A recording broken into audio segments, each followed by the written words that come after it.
Saudara, tim SAR gabungan melanjutkan pencarian korban longsor Bandung Barat hari Rabu ini, meski cuaca hujan dengan intensitas sedang dan pandangan yang terbatas.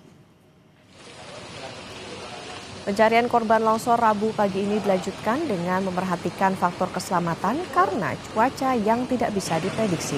Tim SAR gabungan akan fokus mencari korban di sejumlah sektor yang telah ditentukan, termasuk lokasi yang menjadi permukiman padat dan berpotensi ada banyak korban. Selain itu, belasan alat berat serta anjing pelacak juga diterjunkan untuk mencari korban yang tertimbun material longsor. Kami tim SAR gabungan dibantu oleh Sementara itu, Saudara, Pemprov Jabar akan memberikan bantuan 10 juta rupiah bagi warga terdampak longsor Cisarua. Bantuan 10 juta rupiah tersebut disebutkan cukup untuk 2 bulan ke depan. Bantuan tersebut diberikan agar warga bisa mencari kontrakan untuk menghindari tumpukan di pengungsian.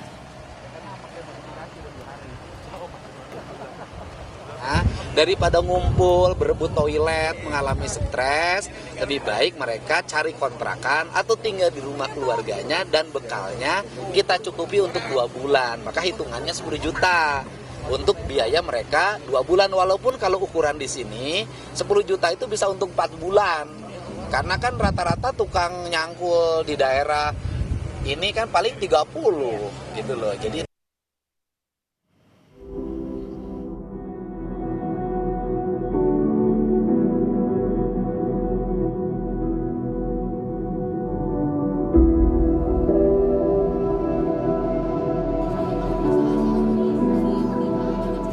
Ratusan korban longsor di Cisarua, Bandung Barat masih bertahan di pengungsian. Tak ada lagi tempat untuk dituju usai rumah mereka hancur tertimbun material longsor yang terjadi Sabtu dini hari.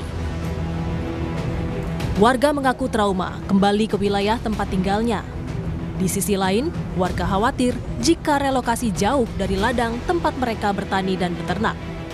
Kalau bisa sih mau relokasi kemana? Karena kan kalau direlokasi kemana gitu, nanti pencaharian dari mana? Kan semua di situ penghasilannya dari kebun, bertani gitu. Untuk relokasi sih, kalau bisa mah nggak direlokasi. Tapi takut juga kalau tinggal di situ gitu. Relokasinya mungkin di tempat yang aman, tapi juga bisa ada mata pencaharian. Iya, ya? Kalau gitu mungkin itu harapannya. Kalau Pemkab Bandung Barat tengah melakukan pemetaan kawasan yang nantinya dijadikan hunian warga. Untuk relokasi masih menunggu kajian Badan Geologi. Sementara lokasi longsor nantinya akan dialihfungsikan menjadi hutan. Untuk dikembalikan di situ, itu sudah kesepakatan dan kemarin arahan dari Pak Gubernur juga itu ke depannya mau dijadikan sebagai hutan ya. Ya, tidak boleh dipakai lagi untuk perumahan ya, tidak boleh karena itu sudah ya sangat membahayakan kalau dibuatkan di situ lagi. Kita mencari lokasi yang tadi kalau kata geologi sekitar Kecamatan Cisarua ini ya Pasir Langu. Iya, di sekitar sini, di sekitar. Longsor menerjang Pasir Langu Cisarua, Bandung Barat Sabtu dini hari.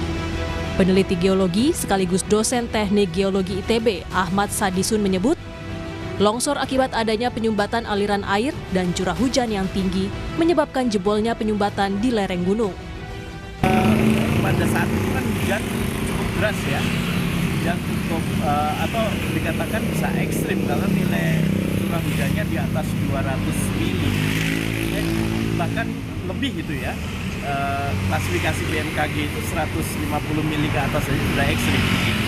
Nah, disitulah yang menarik ya, sehingga ada sumbatan dari aliran air yang ada, kemungkinan besar seperti itu ya yang saya analisis saat ini ya, ditambah oleh curah hujan yang ekstrim saat itu ya, terjadi jebolah sumbatan itu dan aliran besar, yaitu menuju bagian sisi sepertinya mengikuti jalur sungai existing yang ada.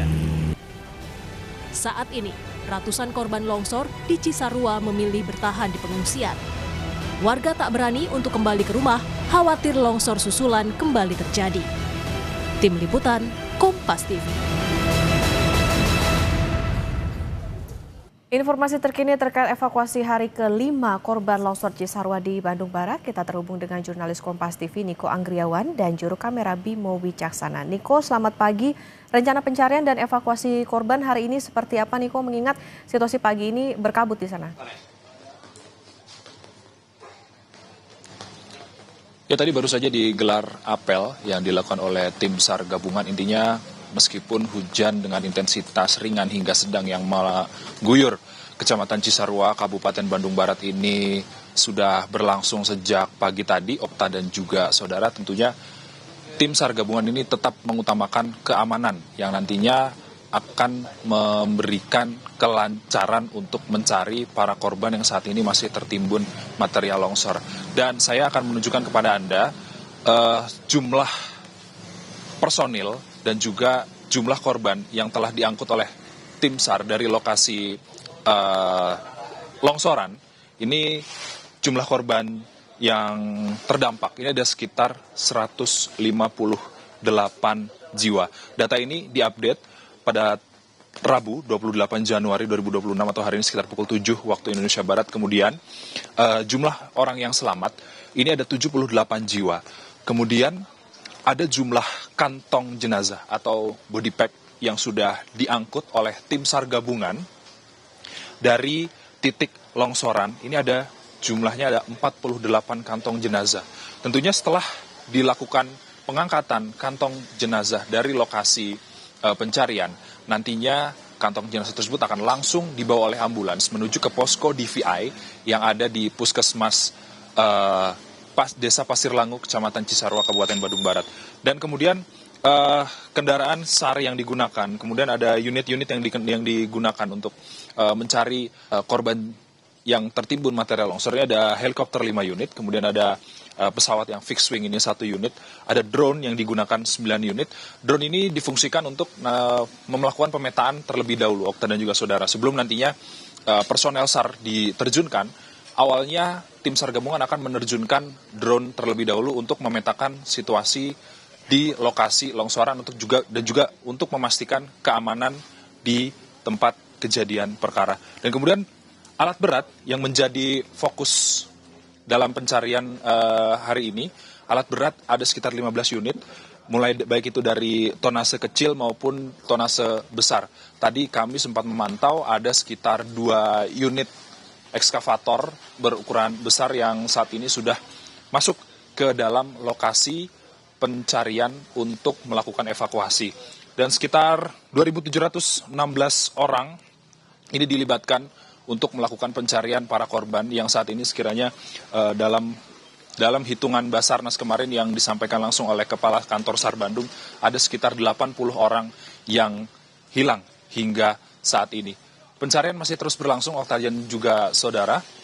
Meskipun kabut dengan jarak pandang kurang lebih 50 meter, ini tidak menyurutkan semangat daripada petugas search and rescue yang saat ini sudah mulai memasuki tempat untuk mencari para korban. Ada beberapa sektor yang diutamakan, ada 5 sektor saat ini, baik itu A1, A2, kemudian ada B1, ada B2, kemudian ada A3, yang ini tempat-tempat tersebut merupakan yang diduga menjadi tempat permukiman padat dan berpotensi ditemukan banyak korban jiwa yang tertimbun material longsor di lokasi tersebut.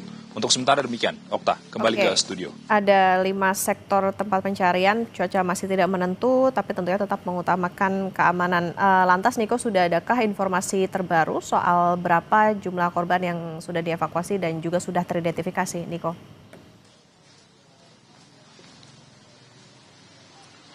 Kalau melihat dari data yang disampaikan oleh Kepala Kantor SAR Bandung, kemarin disampaikan pada pukul 17 waktu Indonesia Barat, ada sekitar 27 orang yang teridentifikasi. Sementara kalau misalnya kita melihat data yang ada di sini, Okta dan juga saudara, jumlah kantong yang ditemukan oleh tim SAR gabungan sejak hari pertama pencarian ini ada 48 kantong jenazah.